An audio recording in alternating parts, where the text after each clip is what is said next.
Dennis MacDonald, I have a good question from a new patron, someone who's supporting us, Ollie Rowan. Thank you so much for supporting MythVision. If you're watching this channel and you're tuning in and you're enjoying what you hear, please consider joining us. We have lots of content here on the Patreon, and of course, questions can be answered to scholars or asked of the scholars. So this is the question. It's a little bit long. I'm going to try and read it quickly. Hello, Derek. I joined your Patreon this year in gratitude for all you give to us, and to ask Dennis a question, but I think I might need to explain a bit first.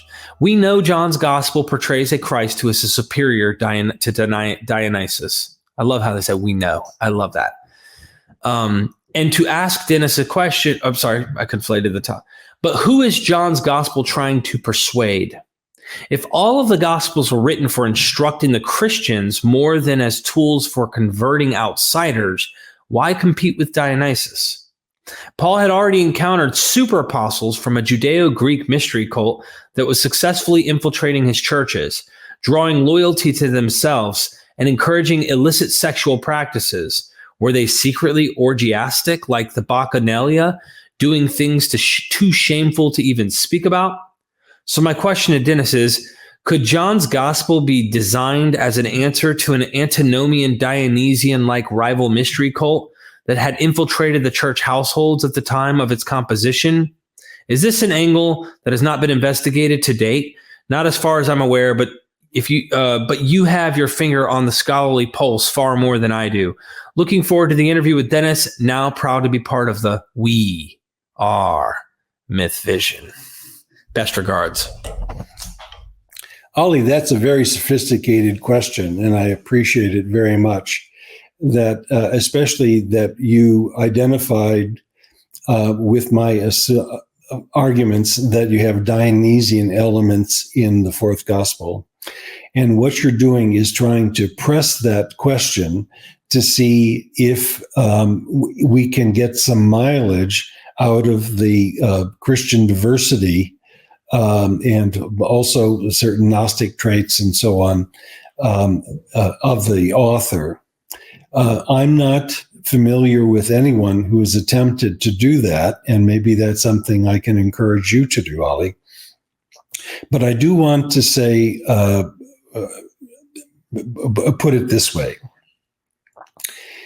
The author of the Dionysian Gospel, by that I mean the earliest detectable version of the Gospel of John, shows plenty of identification with the Synoptic Gospels. The author is familiar with the Synoptic Gospels. The Synoptic Gospels frequently depict Jesus as requiring sacrifice by those who follow him. They are to take up their crosses. They're to sell their goods and give to the poor. They're to be willing to suffer in synagogues for the witness to Jesus, even if it means they lose their life.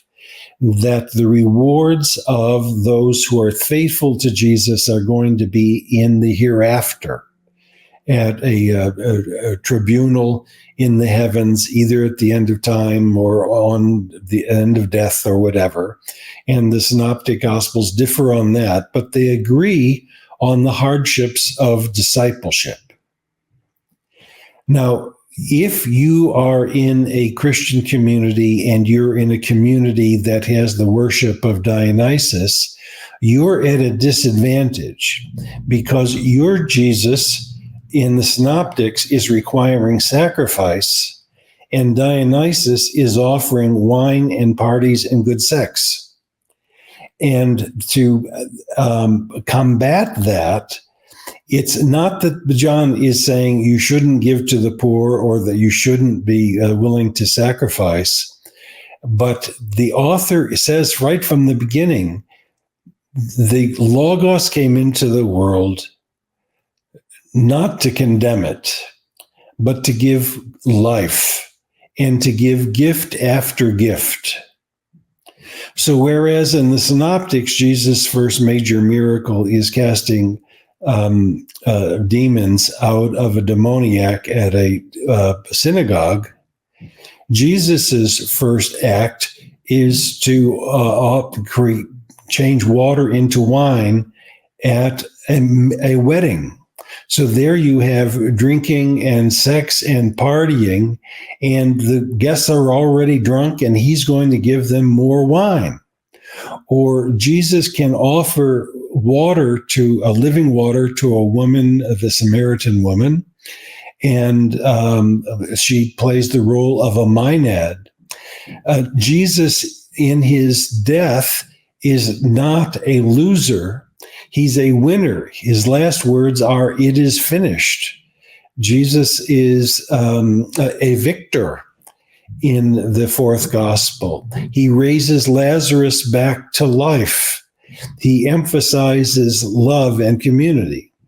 So I think the way to understand what's going on in the fourth gospel is really to augment the picture of Jesus in the synoptics by saying to his community, I don't mean community as the Johnny community, I mean the reader, that yes, Dionysus may offer wine and partying, but Jesus does too.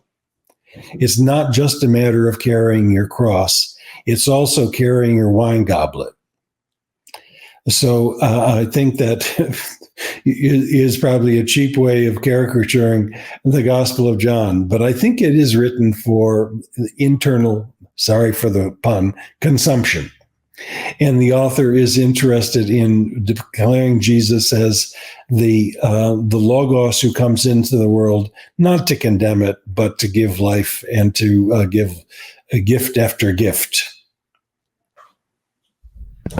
So just to emphasize, you would, when they ask, could John's gospel be designed as an answer to an antinomian, Dionysian-like rival mystery cult that had infiltrated the church households at the time of its composition?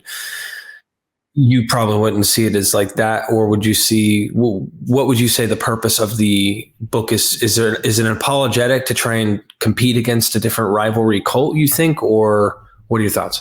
No, I don't think so. If we had more data, maybe we could make that case. So I just think it's highly conjectural and there's not enough evidence to push on. But what we can say is that it's more likely a rival to the synoptic gospels, not as a supplement to say, yes, Jesus does these things. He walks on water. He can heal and raise the dead. But he also can give a good time at a party. And so it's more competitive indirectly with the Dionysian cult. And it's attempt to give good news to a community that otherwise would be having gospels that are heavily demanding. Ladies and gentlemen, be sure to sign up for Dr. Dennis R. MacDonald's Greek Mimesis in the New Testament course, Reading the Gospels with One Eye on Greek Poetry.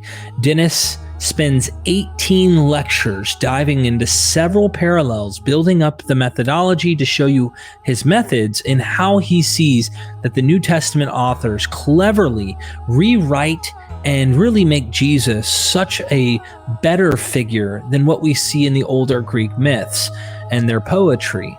You can sign up today, own it for life. There are several hours, well over 8 hours of content in this course with 18 lectures. Dennis gives you so much to read and look up and consider in investigating. Did the New Testament authors actually imitate the Greek epics to write their narratives about Jesus? There's several reading recommendations, additional resources under every single one of the lectures. You can download 1 through 18 on MP3 in case you want to just download it and have it in your whatever the device might be in order to work and listen at the same time. You don't have to just see it. But if you decide to watch the content, it is all in 4K, extremely high quality content, as you can see. And you did it from Greek, Latin. The audio is nice and loud, takes you through his book. Dennis takes a deep dive. Be sure to sign up today. I hope you will. This helps Dennis MacDonald, and it helps educate the world on what's going on in scholarship.